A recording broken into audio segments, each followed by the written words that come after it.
All right, this is One Last Midnight. Welcome back to another episode of Astroneer.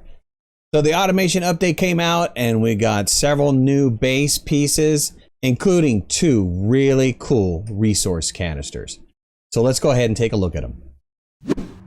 The resource canisters made a welcome addition to base building storage inside of the Astroneer automation update.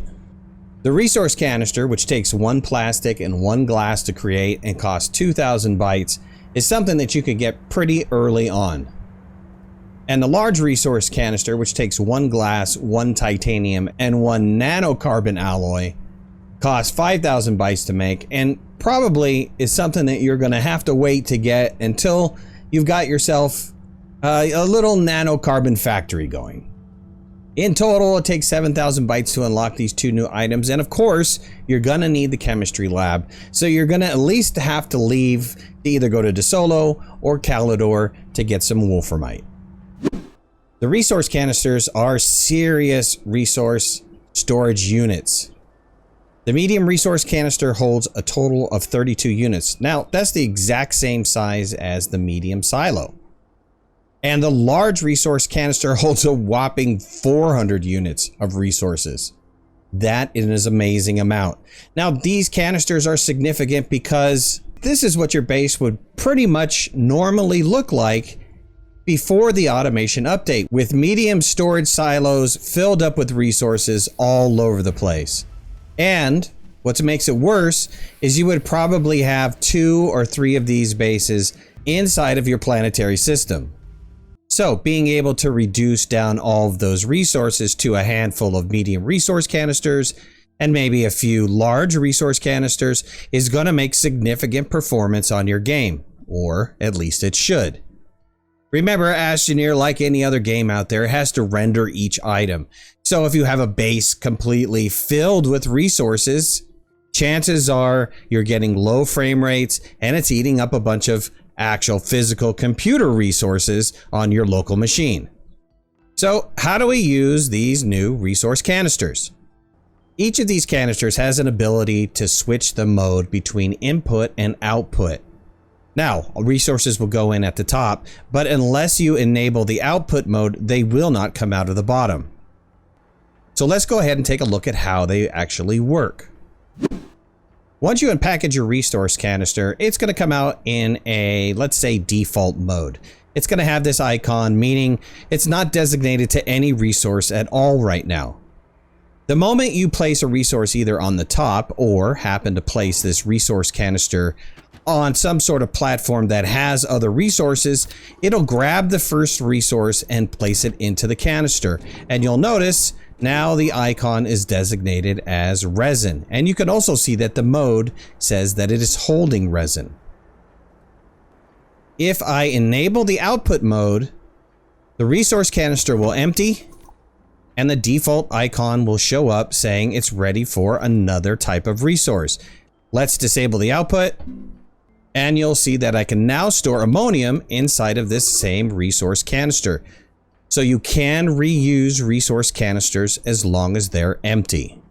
As your resource canister starts getting full, you'll notice that the resource gauge on the side starts filling up with the resource that you're placing inside of it. And once the resource canister is completely full, the last item that you try to place in there will only stay on top of it. So actually, technically, the resource canister can actually hold 33 items because it's got one place sitting on top of it. If you enable the output at this state, it will take the top item and actually dispense it on the bottom. The resource canisters will also allow you to transfer between two canisters. So here I have a canister filled with ammonium and the other canister is completely empty. If I enable the output, you can see that they start transferring from one canister to another until the first canister is completely empty. This is a great way to transfer resources from one canister to another. And it also works when transferring items from a medium resource canister into a large resource canister. This is a great way for you to be able to transfer items from a medium into that super large storage just by placing them on a platform. This is a great way to transfer resources into that large resource canister especially when you've been out collecting and you're maybe just carrying around these medium resource canisters. These resource canisters can be used in conjunction with a myriad of base building pieces. In this example, I'm using a chem lab, and I want to make a bunch of hydrazine. But one of the problems with the resource canister is that it does not store gases. So even while I can turn around and produce a lot of different hydrazine, the output again cannot be stored inside of the resource canister. It'll actually need to be stored elsewhere. And while not all the chemistry lab items can be put into the canisters, a lot of them can.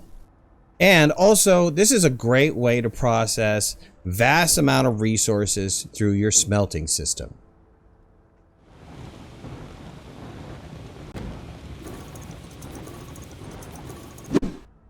Also, while you can package up an empty canister, you are not allowed to package up a full canister or partially full canister. You can see by the packager indicators, the empty canister is green and the partially full canister is yellow, meaning it can't be packaged. It is possible to shred canisters. A medium canister will produce a single scrap, and a large canister will produce 4.5 scrap. Now, it is possible to scrap full canisters, but expect to lose the resources inside. So regardless how you use canisters, whether it's purely for storage or as part of an automation project, you can see that they're very versatile and have a lot of use. All right, that was my video on resource canisters. I hope you guys enjoyed it. If you did, hit that like button. If you're not a subscriber, please subscribe. We'd love to have you in the community. If you want to follow me on any of my social media, you can find the links in the description below. And make sure to hit that notification. Blah, blah, blah, blah, blah. And make sure to hit that notification bell. That way you know when I go live and when I post new videos. Talk to you soon. Thanks a lot. Bye-bye.